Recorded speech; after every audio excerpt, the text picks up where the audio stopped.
இப்போ தான் எங்கள் ஊரில் மழை விட்டுச்சு. மழை விட்ட உடனே இப்படியே காட்டுக்கெலாம் வந்தால் மேகத்தை பார்த்தா அடுத்த மலைக்கு ரெடி ஆகும் போல்.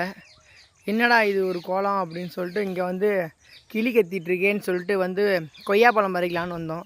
இந்த பாருங்க கொய்யாப்பழம் பறிச்சாச்சு. இங்கே என்னடா இது இவ்வளோ தண்ணி நிற்கிதுன்ட்டு கேணியை பார்த்தா இன்னொரு நாளில் மழை பெஞ்சால் வலிஞ்சு ஓடிடும் போல். அச்சச்சோ இப்படி வலிஞ்சால் நம்ம வாழ்க்கை என்ன ஆகிறது? வந்தால் மாதுளஞ்செடியில் ஒருத்தன் ஆட்டையை போட்டு தின்னுட்டுருக்கான். ஐய் சோ, நீ என்னடா சொல்கிறது, நான் என்னடா கேட்குறது? நான் அப்படி தான்டா திம்பேன்ட்டு திங்குது. அடுத்த தீவனம்பரில் நம்பாடு வச்சு லவுக்கு லவுக்கு லவுக்கு லவுக்கு லவுக்குன்னு திங்கிறாரு. சரி கொட்டாய்க்கு வந்தாச்சு. கொட்டாய்க்கு வந்து நம்பால் தவிடு போட்டிருப்பாரு. இன்றைக்காவது மழை வரத்துக்குள்ளே வேலையை முடிச்சுட்டு சீக்கிரம் வீட்டை பார்த்து போகலான்னு பார்த்தா டெய்லியும் சொதப்பின மாதிரி இன்றைக்கும் இப்போ தான் தவிடு வச்சிட்ருக்காரு. இன்றைக்கி நமக்கு வாழ்க்கை 8 மணியோ 9 மணியோ. இந்த வீடியோ பிடிச்சிருந்தா லைக் பண்ணுங்கள், ஷேர் பண்ணுங்கள், கமெண்ட் பண்ணுங்கள். Tata bye by.